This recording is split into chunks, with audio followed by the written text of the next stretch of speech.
this opportunity of thanking the jurors for shortlisting Frasers Lumiere Residences. Its development city set new benchmarks in residential development, I believe, in Australia and possibly globally. It is the only residential development, I believe, within a field of exceptional buildings worldwide, and we're extremely satisfied for all involved in design and construction, but also as a testament to the residents who are living in the building and maintaining the high standards and quality over the 10 years. The jury shortlisting is an acknowledgement of the building's refined and elegant design and the quality detailing by Foster & Partners, but also the contractor Multiplex for their high standard of construction, as well as their embracing the importance of delivering the design excellence that was established for the development. Frasers Property Australia purchased the site in 2002 and agreed to undertake an international design competition in conjunction with the Sydney City Council, which resulted in Foster & Partners being awarded the design architect status in March 2003. The client brief was to design the first true vertical village, which comprised a place to shop with retail component in the lower ground and first floor, a place to work on the second floor, the village green being Club Lumiere on levels 3 and 4, and which included a 50-metre lap pool together with an attached 20-metre recreation pool on top of the podium, a comprehensive package for the residents. Above the recreation level, provide a mix of apartments to meet the growing demands for inner city living. All of this package in the building viewed all round and befitting the architecture and importance of Sydney Square opposite. Lumiere set out to establish a new benchmark in residential design development in Sydney and Australia, despite not being located on our famous harbour.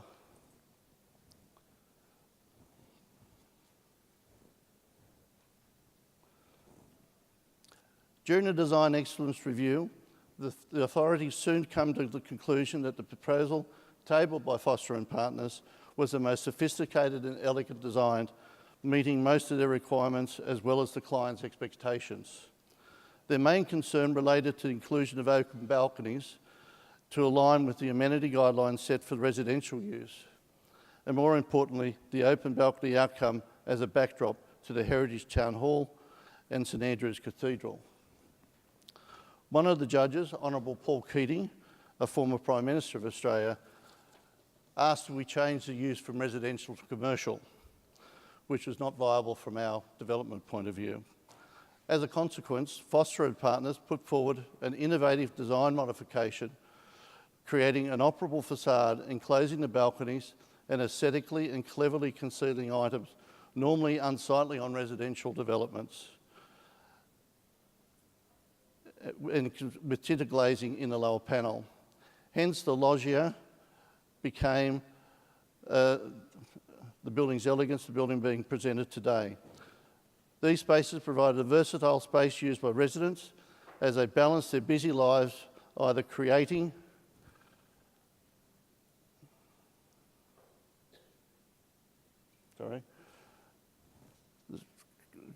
internal space opportunities for enjoying external benefits when the weather conditions are more suitable. You can see there the enclosed area of the loggia, and in this shot in particular, you can see here that the drainable areas can be opened, and the sliding panel of 2 metres slides one across, and the top section has a mechanism on the side, if you can just see it on the mullion, to open the top awning sashes to allow for ventilation at other times. That was in a duplex, so the one bedroom above there was set back, providing a double height space. In addition to the loggias, one of the attributes of the building is dividing it into 8 modules, vertical slots, which allow cross ventilation into the apartments as well as natural light into the building and circulation corridors. These slots within the tower continue down through the podium, which enabled the podium structure to be broken into street pods, respecting the adjoining heritage building. The clever design of creating a neck in which material and colour gave the appearance of the building floating was also a key element in the building's design. One of the interesting notes, and Ross will show in his slides, that they carefully aligned the eastern corridor with that of the Sydney Town Hall Clock Tower and the QBB building. While most of our competitors are commercial and public buildings, designing a residential building with an operable façade for the residents' use is quite challenging from a design, detailing, weatherproofing, operational and maintenance perspective. This was even more complicated in delivering a curtain wall façade with sliding panels spanning across vertical junctions.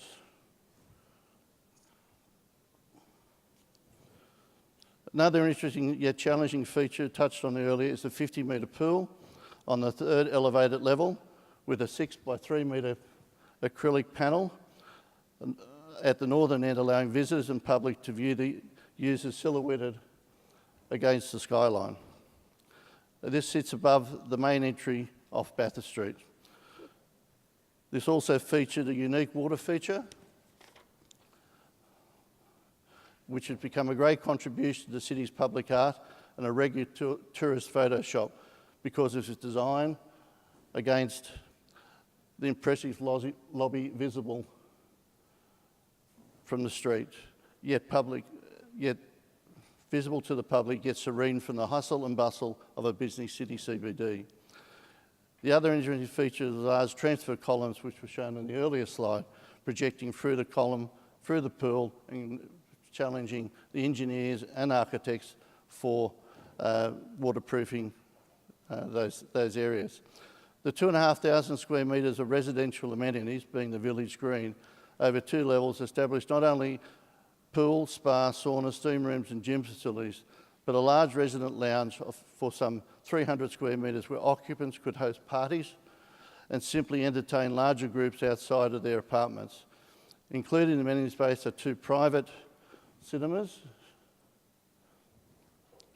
where residents could meet, watch their latest blockbuster movies without impacting on their neighbours, or host a football or special events with their friends.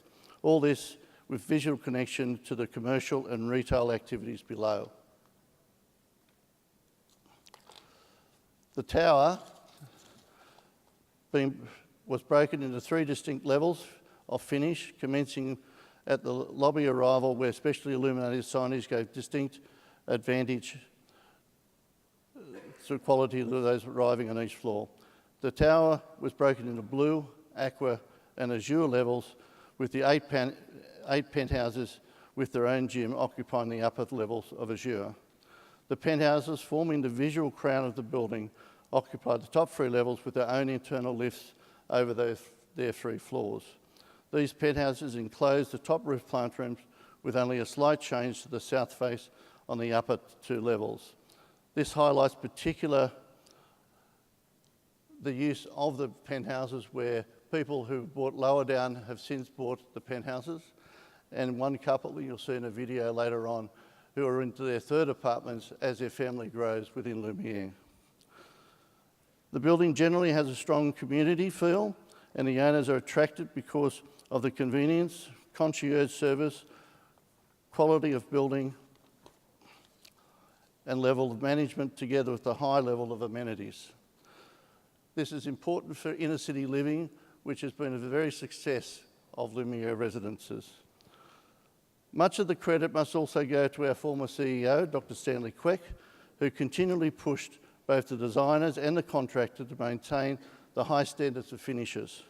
Foster and Partners met the challenges by producing a simple but elegant series of details which were highlighted by the bathrooms and kitchen layouts that subsequently changed the benchmark for future residential developments.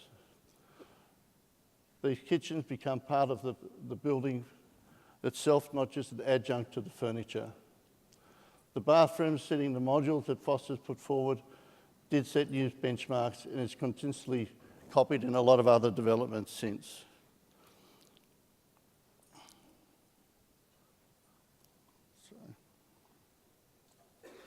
From the developer's perspective, and especially with residential, it's somewhat easy to design buildings from the outside in, but extremely complicated to align with the efficient and complicated mixed departments that adjust relative to the building height and purchaser expectations. Foster & Partners' clever use of the slots again set new standards followed by others. The tower slots were cleverly illuminated by Foster & Partners in conjunction with Claude Engel of Washington. No building can be shortlisted for this award unless there is a commitment of the developer to deliver a well-developed building with carefully considered detailing and long-term durability in mind, and the subsequent building owner to maintain the building through a regular maintenance regime to look after their investment, and as such we thank the body corporate for their contributions to this nomination. This is the mail room downstairs, typifying the elegance of design that Foster's put together. Our lobby, which residents come home to each night. The body corporate basically consists of mums and dads who have their pride in their home and getting support from the total 456 owners, as against a corporate or government entity that has ethos is mandated in our ownership, governance and investor support. In maintaining the high standards set at delivery, it should be noted that the square metre rate over the 10 years has resulted in increases of up to 100%. While this may reflect Sydney's high residential price growth, it is a good indicator of the strength in good design and maintaining a high standard of finish. In parting, I thank the Council for again giving Frasers Property the opportunity to showcase another of our residential products, which still continues to set benchmarks in residential design and development as part of our global branding.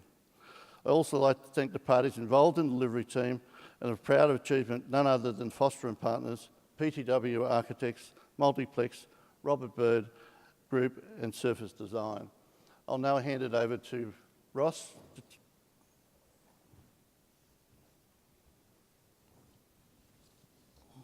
Thanks, Mike.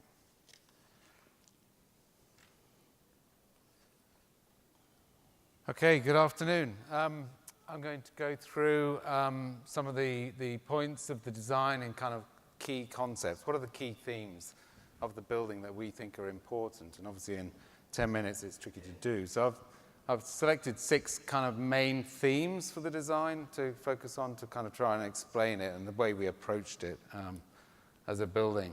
So counting down, city scale. I think from our point of view as an office, it's very important that we design these buildings that are specific and bespoke to their location. This is Sydney. For those who've lucky enough to have been to Sydney in Australia, it's an incredible climate. It's not too hot, not too cold. It's called humid subtropical. And that's really why I was putting the slide up there to reinforce that point. We were in the center of that image before, which is roughly in the, sort of the south side of the CBD. Zooming in on it, I think the other big issue is cities change, the aspects of the design change around the cities, and we have to be bespoke to the particular location. And then this is the site footprint. It faced onto 3 streets, the main one on George Street, Bathurst and Kent Street. And you can see the important buildings that are immediately adjacent to the building. So we've got, from the sort of the top down from the image, we've got Queen Victoria Building, the Town Hall, and then St Andrew's Cathedral. But importantly, there were other buildings immediately adjacent to our block that was very important to respond to. So the key is how do you insert such a big building into this kind of context? Just a quick site plan view on top there, zooming in again slightly. Lumiere is the big tower on the right-hand side. There is a smaller tower. We always called it Tower B, but it's Frasers Service Departments building, slightly smaller to the left. Light and air. I touched on it briefly about designing specifically to the climate. We want to make the most of the ability to ventilate the tower. And Mike touched on it. I think you should look at this project as a cluster of buildings. It was a deep plan envelope. The envelope was established when we started on the project. So we always saw it as a cluster of towers being brought together. around a core. And we saw distinct advantages in that. And particularly in this early concept plan, you can kind of get a sense of that.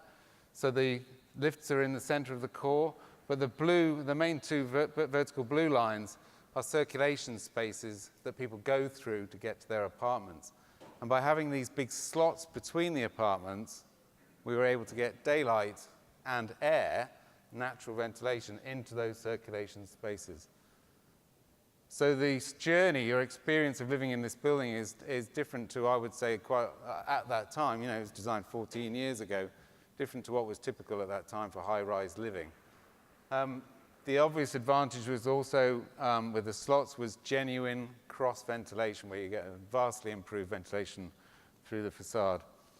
In terms of the facade itself, it was developed with a series of control devices and dark shading panels at the loggias. In section, these allowed the users to use these balcony spaces in a new way. We didn't want residential balconies in a key site like this in the city where they could be cluttered with sort of storage and actually not great spaces to use, but we saw them as a ventilation benefit. And so we worked very closely with the technical teams about how we could achieve giant sliders that go from one panel to the other to open it up like a balcony space or shut it off. So this is the same apartment day and night, and the adjacent spaces around the corner is the second bedroom or the study space that had big sliders.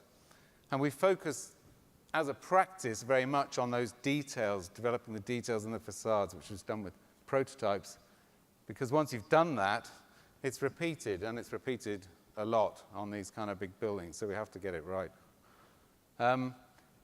The loggias can be seen subtly emphasizing in the elevation there with the gray panels. You can see the mixture of the apartment types. There are duplexes, 1 bed, 2 beds, studios, 3 beds, and so on.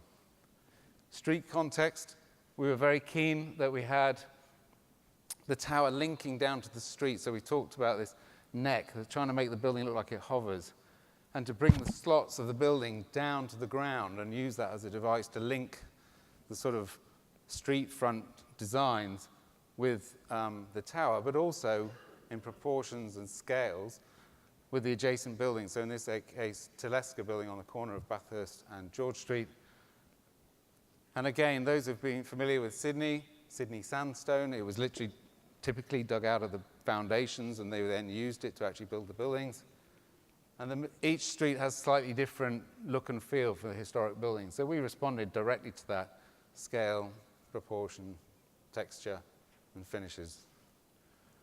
We tested it. Again, this is 14 years ago, so the graphics are not quite what they would be today, but it was just seeing how it would actually work in reality. And here's the finished article. Vertical village. What does that mean? In terms of apartment types, we've talked about that very briefly, but the mixture of community, it has to work for all levels of the community. And I think that goes from the small studios to the giant 3 beds with the large loggia spaces, and to the top of the tower where we have the penthouses with the glass returns over the bedrooms, and the townhouses. We call them townhouses in the sky because they were stacked vertically rather than horizontally like a normal penthouse. And the other spaces were really the well-being, I suppose you would call it today. Health, fitness, social. So being from the pools, there was a sauna, steam room, jacuzzi spaces. A giant pool. The client was absolutely adamant that it had to fit into the tower. Didn't quite fit because he wanted 50 meters, so it stuck out at the end, but we made a bit of a feature of that. So you can swim inside, outside, and it's actually an incredible experience. To the theatrettes, which today I think people see as a luxury experience in a luxury house, often dug in basements and things like that. But here, it's to everyone who owns an apartment in the city. Laneways. The City of City is doing some interesting work in terms of reconnecting through city blocks. It's a major driver on all their projects, and we seized the opportunity to do something with that. So this is just a diagram. You can see our site in the orange there. The idea of using the opportunity to bring the general, public access through narrow laneways. something that was a completely different scale to what you might experience today or typically with mall-type facilities. And so we had to resolve the different access requirements for all these different building functions, but the primary driver was bringing people through these spaces. And it's got this kind of slightly Blade Runner-like feel in there now. And if you look at this image, it was taken a couple of days ago, actually. You can see the slot at the back of the image with the blue daylight. Those vertical slots between the blocks, some of them are only about 3 meters wide, so 9 feet. You can see here. The last point, home, and I think this is the most critical. Homes have to have nice details. We want to be proud of where we live, and I think that's been a very important aspect. Day and night, views out, connecting. This was the axis that we mentioned before, linking to the historic buildings to the north. The social spaces, the detailing, the unexpected glimpses through the water up to the tower above. The front entrance. It's important to have a fantastic entrance to your house, to your home. And that has to change day and night. And this is the water feature. And the client said, we're fed up of sort of Dr. Queck having reflecting pools. Don't give us any more reflecting pools. Come with something really different. So we said, we'll give them something different. And it changes its water speed. So it goes from quite calm to very energetic. But I think that's enough from me, because I think talking about home, you have to hear from people who live there. And we did a quick interview, and we've only got time to show just 3 or 4 responses from the Savage family. This is Amy, Indy, and the little one is Scout. And we've been here since 2009.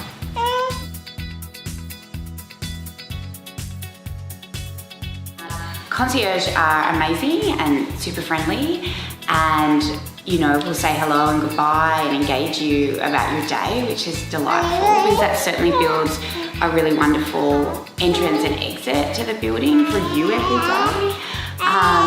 Frasers, create these 2 amazing events every year. So we do Christmas in July and then Christmas for a vertical village party at the end, where they put on a massive spread, which really draws the whole community together.